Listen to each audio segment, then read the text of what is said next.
we're gonna get a chance to address some of these questions that the people in the room have. And I'd like to go ahead and start by asking. All right, now this year, you will be in a rematch with current Governor Brian Kemp.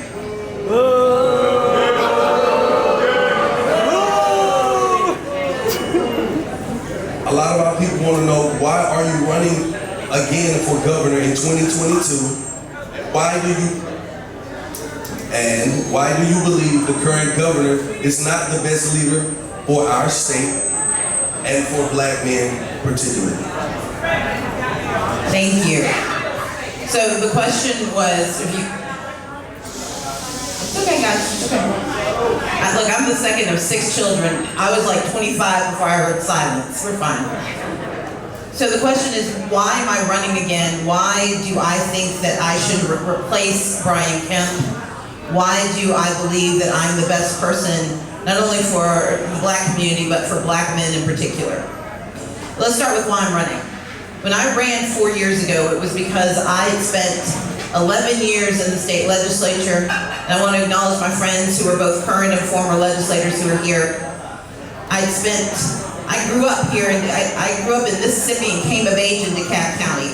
I graduated from Avondale High School.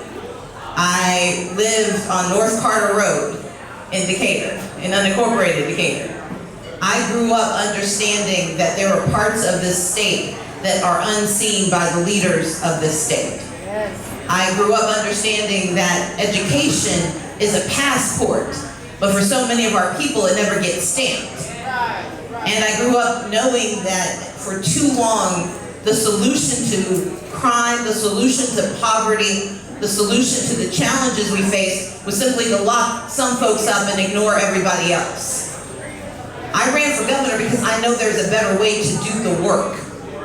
And in 2018, I stood for governor because I believed that we had a chance to prove to America and to prove to ourselves that we could win.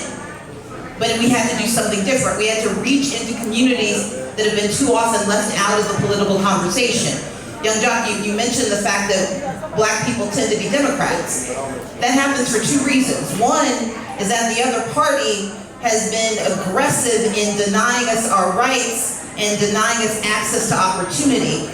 And on the Democratic side, we may not get it right all the time, but you can see us trying. I ran for governor because I didn't want to keep trying. I wanted to actually get it done.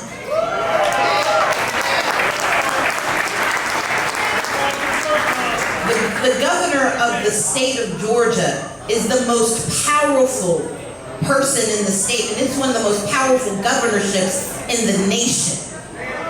And for the state of Georgia, 4 years ago, we had the opportunity to continue being the leader in criminal justice reform. We had the chance to expand Medicaid and get health care to 500,000 people. We had a chance to invest in our children. And when I did not become governor, those things did not happen. I spent the last 4 years trying to do the work I said I would do if I'd become governor. That's why I created Fair Fight, to ensure access to democracy. I created Fair Count to make certain we had a fair count in the census and we got the money we're entitled to and the representation we're entitled to. I created the Southern Economic Advancement Project to make sure we had policies that would make our lives better. My organizations put 151 Wi-Fi devices throughout the state because the governor wasn't dealing with broadband issues. Through my organizations, we paid off the medical debts of 68,000 Georgians because the governor refuses to deal with Medicaid and deal with poor people who need access to health care. I worked with an organization to get $1,000 checks to those families that were on EBT who didn't get the stimulus checks because they didn't have bank accounts. That's what I did when I didn't have the job. And now I want the job because I want to do the work.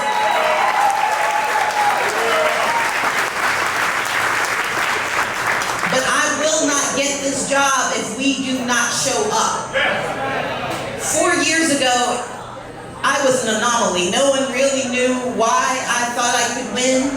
But what we did in 18 paved the way for 2020 and 16 electoral college votes for Joe Biden and Kamala Harris. It paved the way in 2021 for John Ossoff and Raphael Warnock.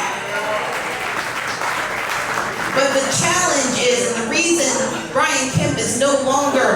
he was never the right person, but the reason he's proven it is that under his leadership, crime has gone up, but he has slashed access to criminal justice reform. Under his leadership, more people are worried about whether they can take care of themselves and their families. We may have low unemployment, but too many of us have multiple jobs. We have an affordable housing crisis, we have a public health crisis, we have a mental health crisis, and we have a governor whose answer is to give rich people more money. We have an opportunity, we have a $5 billion surplus in this state. This is the first time in a generation we have had both the need and the opportunity to meet those needs. His response is that he wants to give the wealthiest Georgians a tax cut again. I want to give teachers a pay raise. I want to make sure we're investing in our people. I want to help small businesses thrive, especially Black-owned businesses. I want to expand Medicaid so we have access to health care. I want to do the work of investing in our people. I want to make college free if you're going to technical college and make it affordable if you're going to four-year college. He will not do one of those things. And here's the bottom line. For Black men in particular, Brian Kemp has done nothing to move your lives forward. But what's worse is he's trying to convince everyone that this is all there is. That $5 billion can be invested in making certain that we all rise together. That we have access to 20,000 apprenticeships, to 45,000 advanced energy jobs, to 64,000 good-paying jobs across the state, and that DeKalb County finally gets the resources it deserves to build the opportunities for our people. That's why I want this job, and that's why I need Black men to show up, because if we show up together, we can win this election.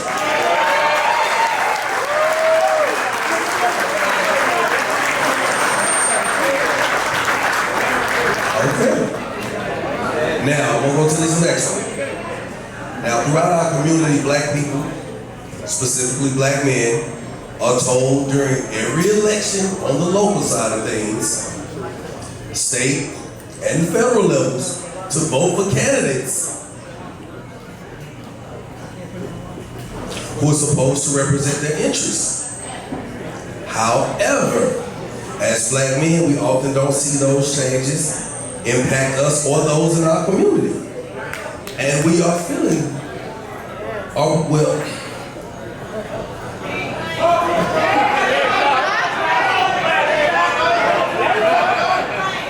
just want to know, are we wrong for feeling this way?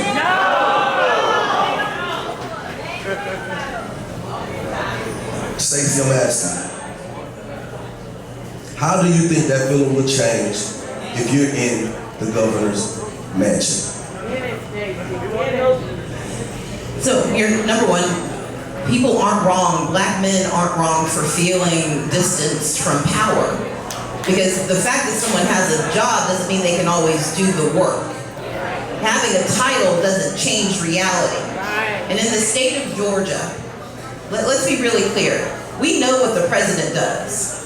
And we often know what the mayor does or the CEO of DeKalb County. But between those two is this job of governor. All of those federal dollars that come to the state, the governor decides what can happen. When the state wants to do something, it's the governor who makes it happen.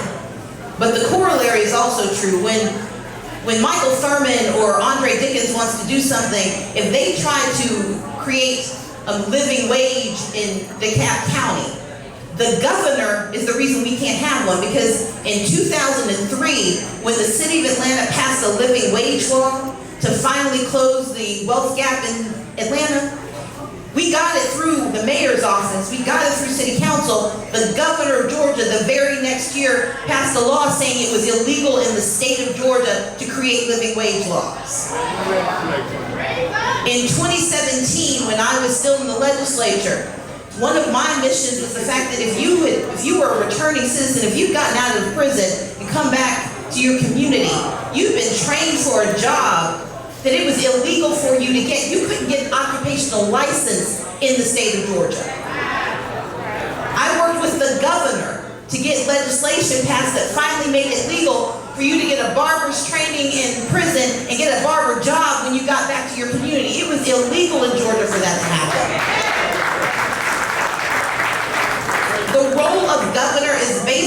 like being, I don't want to say this, people might get mad, it's like being the president or the mayor of the state. But you need someone in that job who understands the pain that people feel. I'm the second of 6 children. I've got 2 brothers. My brother Richard worked for 15 years as a social worker. He went to work every day helping keeping young people out of juvenile justice facilities, doing what he could to help people, adults who have behavioral health issues, from going to prison. He was an intercessor, but when he got in his car to drive home, he had to worry about being pulled over for driving while black. And he's got a teenage son who's getting a driver's license, and he's got to worry about whether his son is going to make it home every night. That's right. My brother has a concealed carry permit that for years has protected him, because when somebody asked him if he had the right to carry that weapon, he could show him a piece of paper. With that piece of paper gone, he is now absolutely a target for someone who decides he doesn't look like he should have the right to carry. And then I have my other brother, Walter. And we all know a Walter. Some of y'all might be Walters. My brother Walter is smart, he is kind, but my brother is bipolar. He is a heroin addict. He has not used in years, but he will always have an addiction. And he has been in and out of the carceral system. My brother, if he lived in the state of Georgia, could not get housing, cannot get a job, cannot get health care. The health care he needs to control his disease, he is not entitled to getting that health care. If he tries to apply for a job, he likely will get rejected. And if he applies for housing, he may not be able to get it. And under the current governor, there has been nothing done to make that easier for him. I've got to think about Richard and Walter. I'm going to be the governor for both of my brothers. For my father, who is 73 and has prostate cancer, and I've had to pay for his health insurance, but I know there are too many families that don't have someone who can do that for them. My brother-in-law, who is a small business owner, who wants to get a good contract, but he has to compete with major corporations or people who have real good connections. He should be able to walk up and apply for those contracts and make money in the state of Georgia, since he paid taxes in the state of Georgia.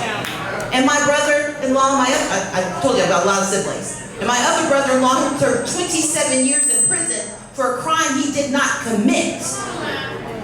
You can trust that I will do what I say, because I live with this every single day.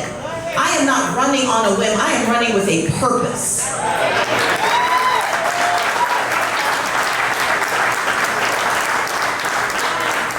We can create contracting opportunities to close the wealth gap in Georgia. Right now, black-owned businesses, we're 33% of the population, but we get less than 1% of the state contracts. We are 33% of the population, but we only get 5% of the business revenue. If we don't have a new governor, it will be 100 years before we close that gap. You make me governor, I can close it in 8 years.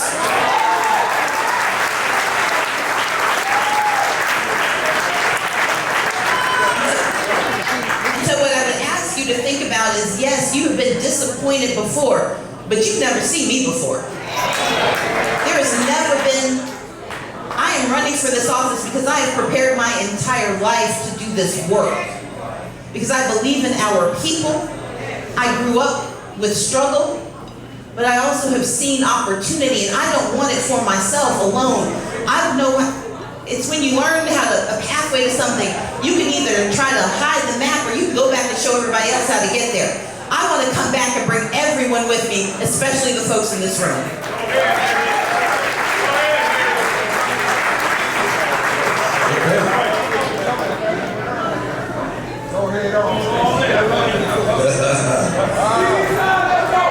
Now, Stacey.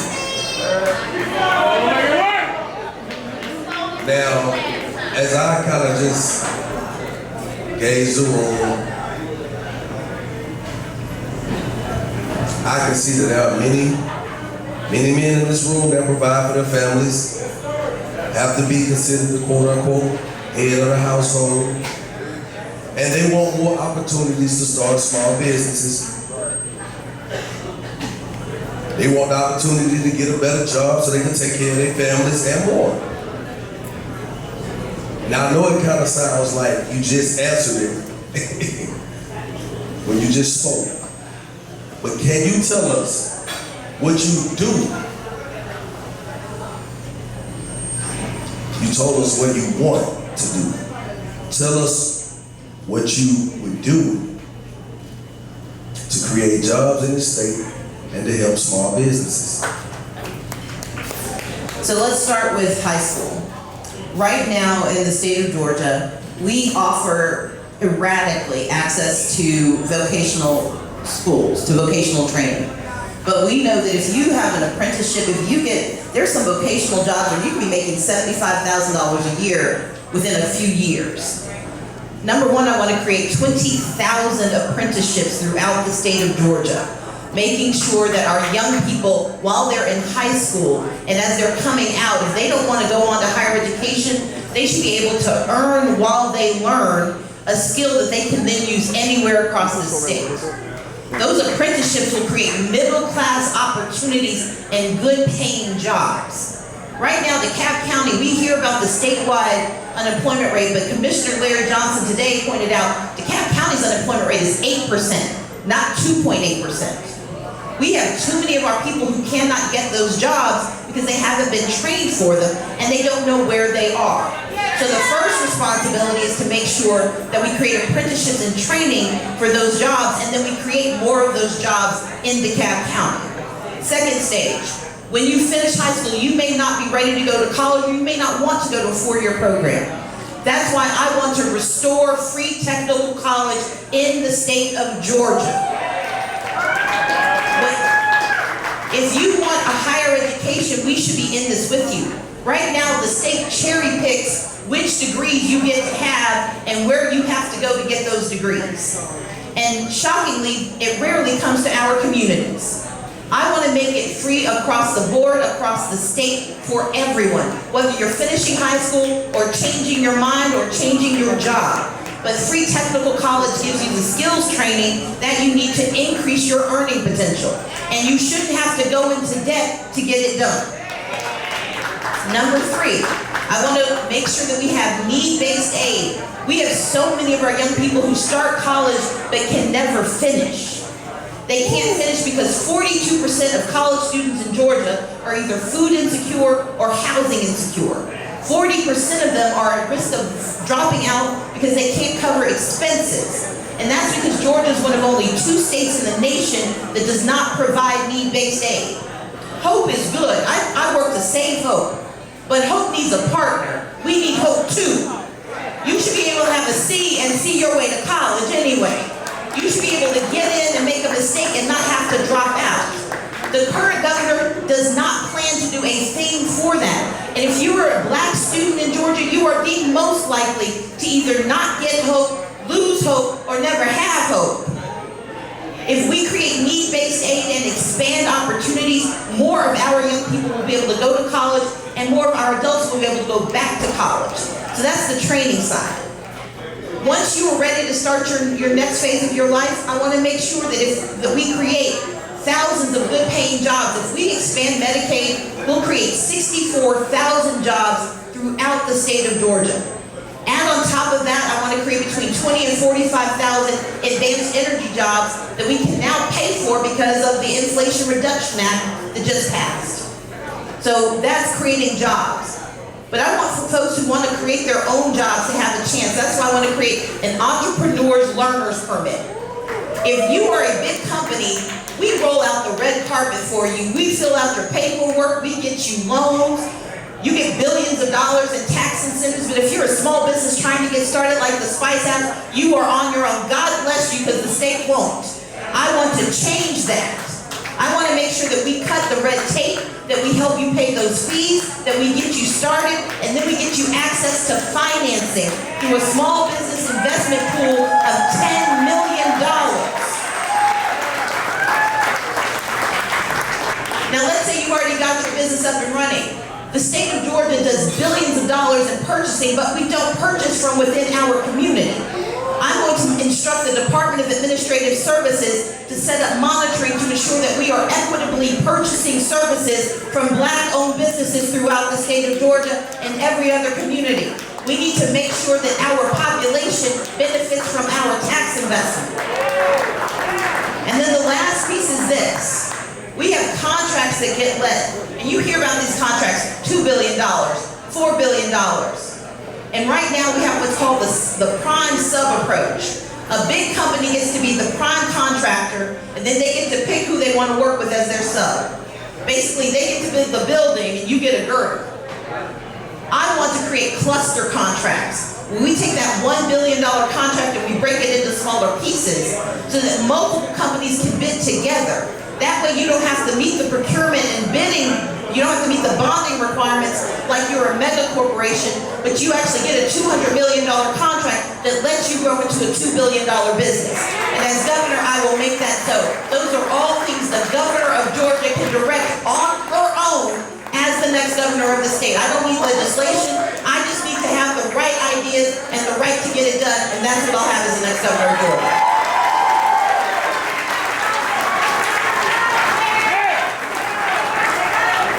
Yeah. I gotta let y'all get it out. I gotta let you get it out.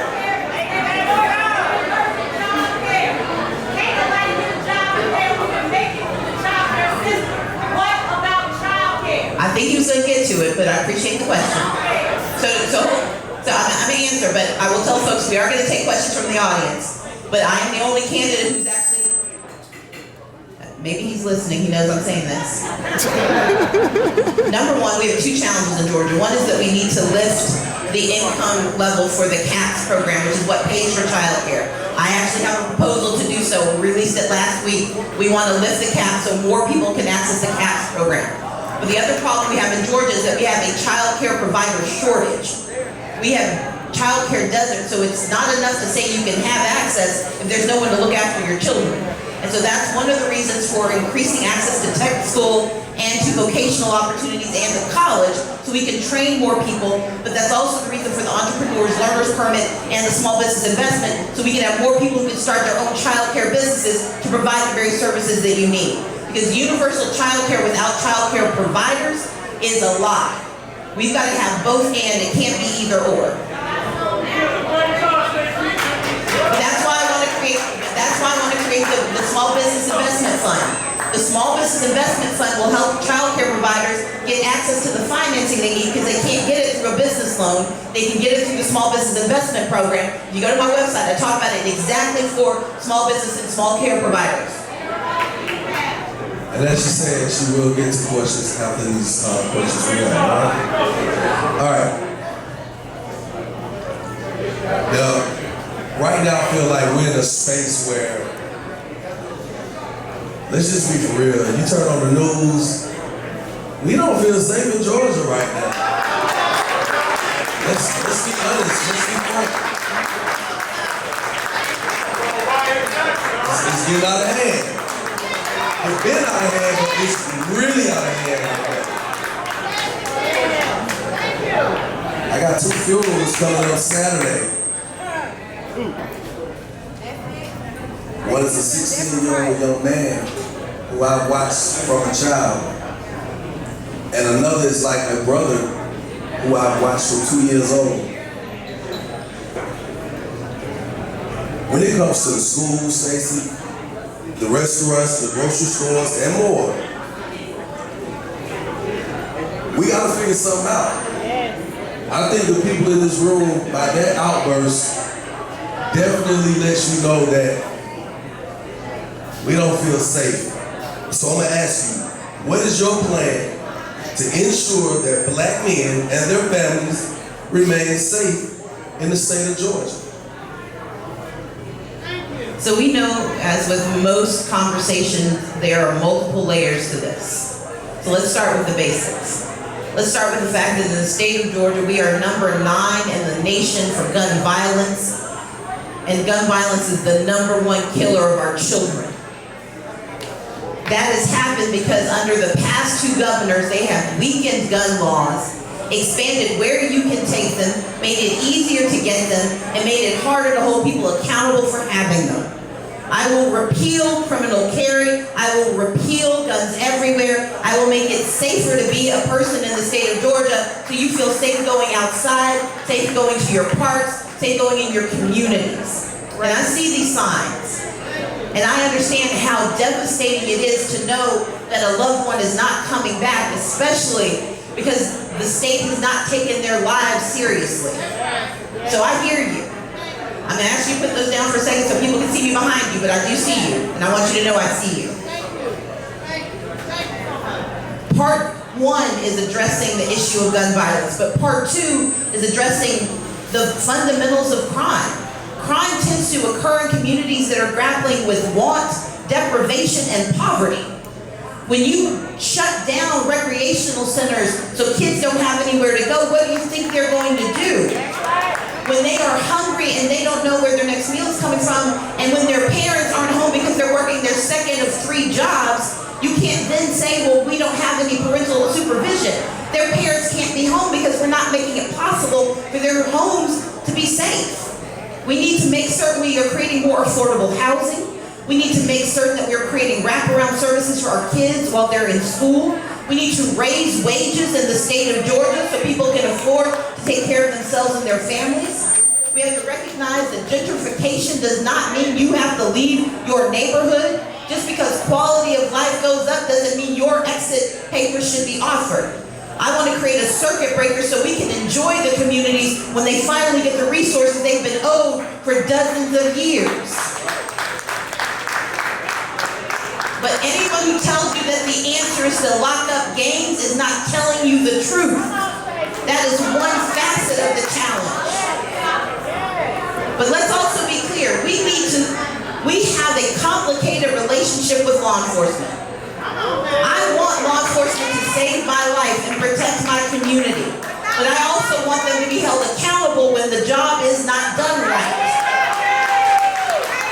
And there is nothing contradictory about wanting to make sure that law enforcement can do their jobs. When my brother committed a crime, I wanted someone to take him off the streets to protect the people he was preying on. But here's the thing, I told him I would pay for his lawyer, I just wasn't paying for bail. But when he was ready to do right, well, before that, when he was put in jail or in prison, he didn't deserve to lose his humanity just because he lost his freedom.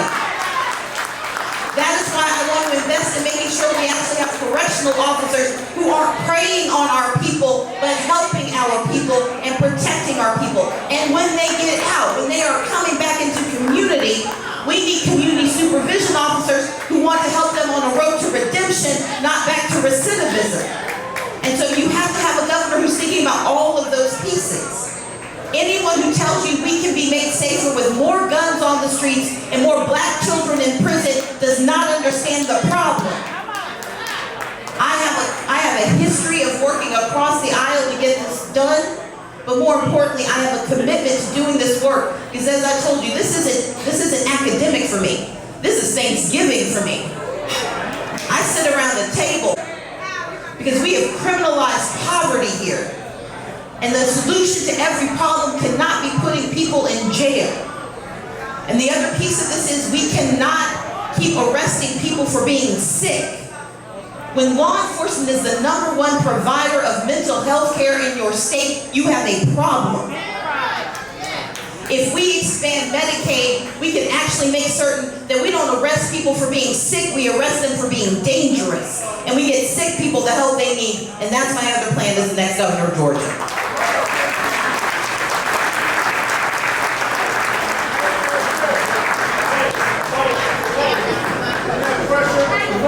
Now, Stacey, I'm sharing a stage with you.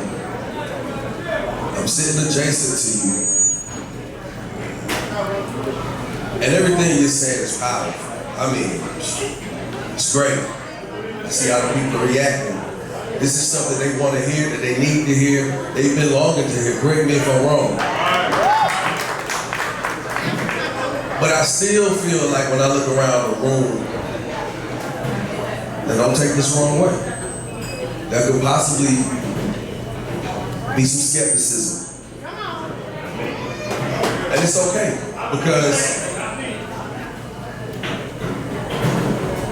as a man or as a woman, you come to a certain part of your life where you sit back and say, it sounds great. It sounds spectacular. You sound very forthcoming. But there are some individuals in this room at this present moment who are still on the fence, about voting for Stacey Abrams. Okay? You don't see the alternative. It's okay, because no, let me tell you why.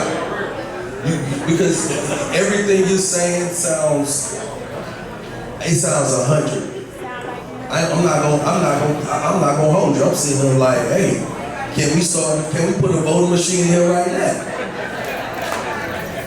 My question to you, on this night, August 25th, 2022, before this room of beautiful, educated people, what would you say to this room or any skeptic, Stacey Abrams, to earn their vote? Number one, I would say I understand your skepticism. I don't think we have an enthusiasm gap. We have a trust gap. It is hard to trust politicians when you've heard them again and again and you never see change. But part of the problem has been for the last 20 years that the power to make that change wasn't held by your mayor or your county commissioner. It wasn't held by the president or Congress. It's held by the governor and the state legislature. And for 20 years, they have promised us that we can't afford anything better. They've been gaslighting us for 20 years. They slash the education budgets and tell you it's public school's fault. Well, if somebody takes all your money, exactly how are you supposed to do your work?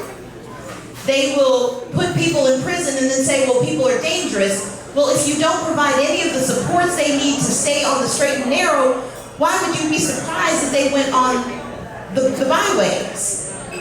We have not had power at the state level for 20 years. And in that time, median income has gone down, crime has gone up, and opportunity has seemed like a mirage. I'm running because I know it works.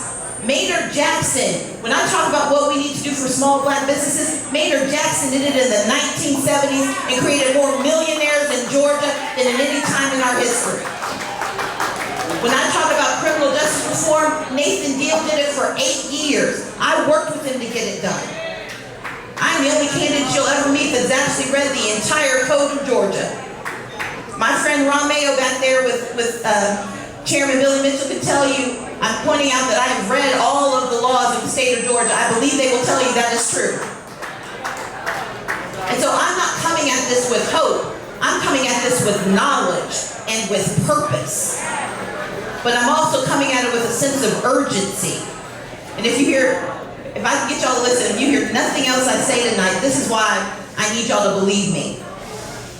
Georgia is on the cusp of something that has not happened since Reconstruction. Under the next governor of Georgia, the governor who gets elected on November 8th, Georgia will become a majority-minority state under that next governor. That means that for the first time, the majority of the population of Georgia will be comprised of people of color. And black people, for the first time since Reconstruction, will be the majority of that population. And one of the two of us will be governor.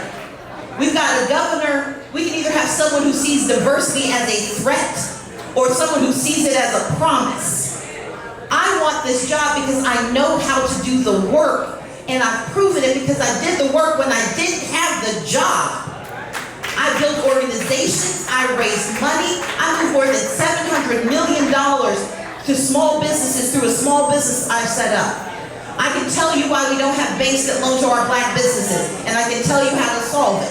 It's because we lost more banks during the Great Recession, and because we do not have investment in those banks. If we put money from the state of Georgia on deposit with those banks, they will then be obliged to loan more money to our communities. I don't raise problems that I don't have solutions to. And so if you are skeptical, here's what I want you to hear me say. 3 things. 1, voting is not magic. It is medicine. Magic fixes things overnight. Medicine takes a while to work, and sometimes it takes nasty going down. And sometimes it makes you feel worse than whatever ill you were concerned about. But voting has gotten us to this place because of 18, because of 20, because of 21. I can win in 22, and we've got to take the medicine one more time. That's number one. Number two is that I need help. I don't need you to go and vote just for me or Raphael Warnock. I need you to vote all the way down the ballot.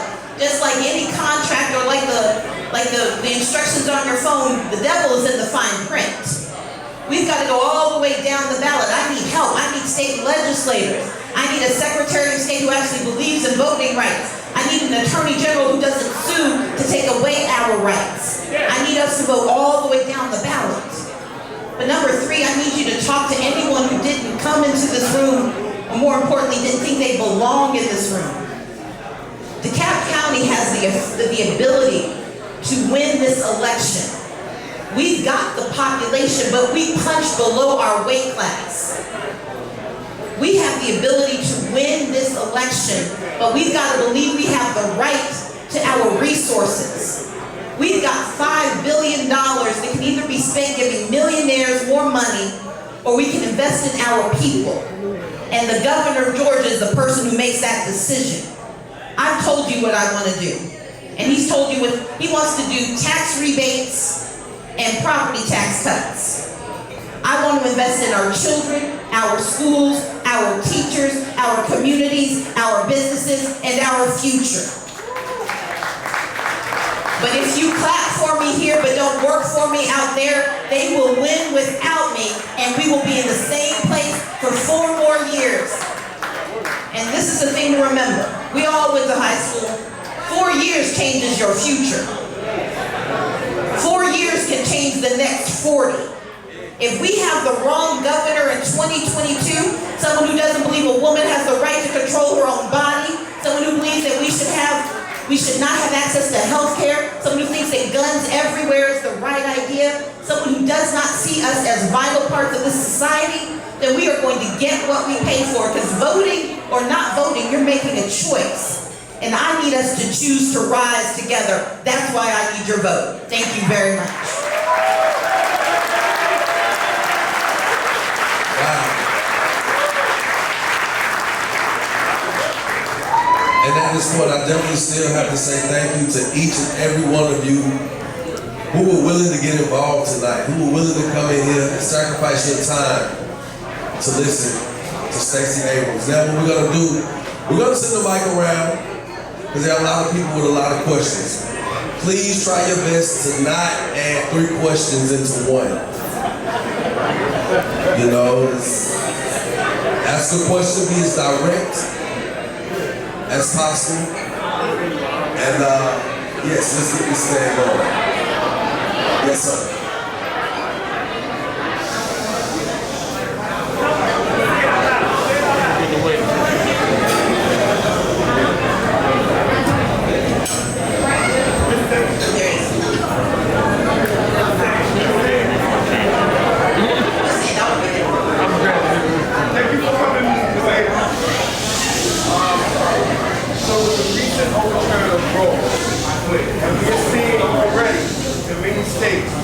Women are suffering because they're being denied abortion. I'll repeat the question. They're being denied abortion. There are incidents that we're seeing where women are being forced into pregnancy and things like that. What are you going to do in this state that has banned abortion?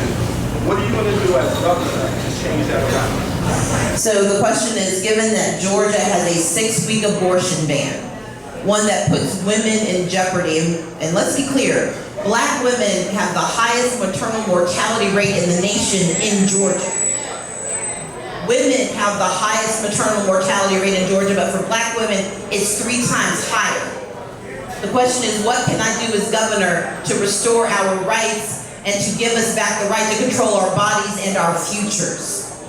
Number one, this bill only passed by 1 vote in the House. And a lot of those people who voted are no longer there.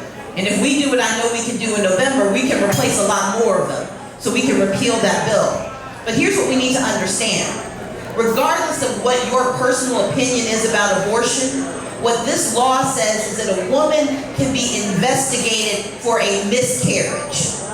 A woman can be forced to carry a pregnancy to term that threatens her life. Unless her life is actually in jeopardy, she may be denied access to health care.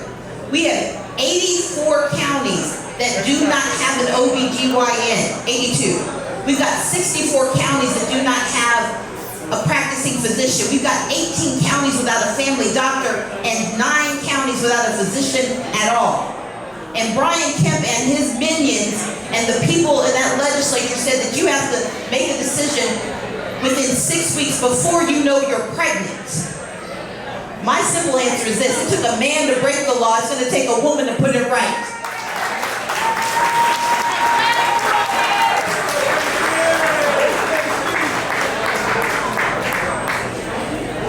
Hello, Stacey.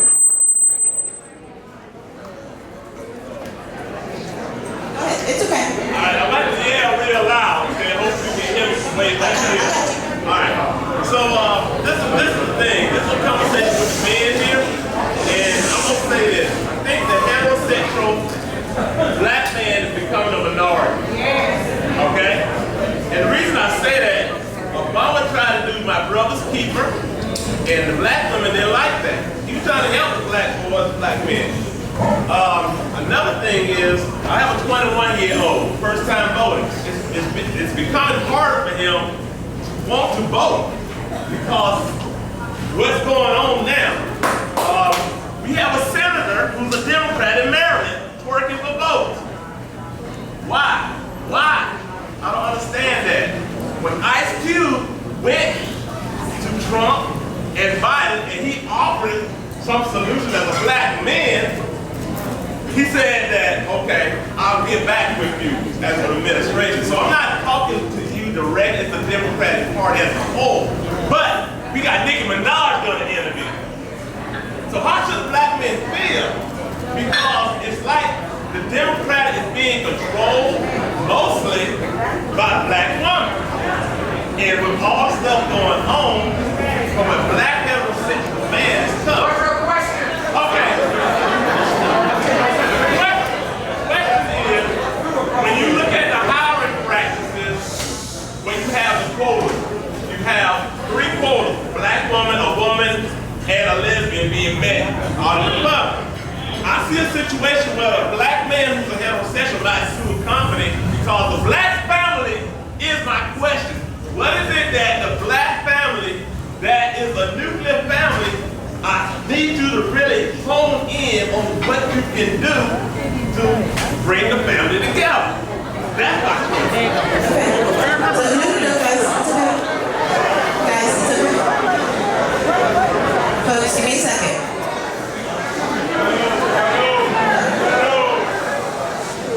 He may have asked the question, but somebody else is thinking it. So let's do this.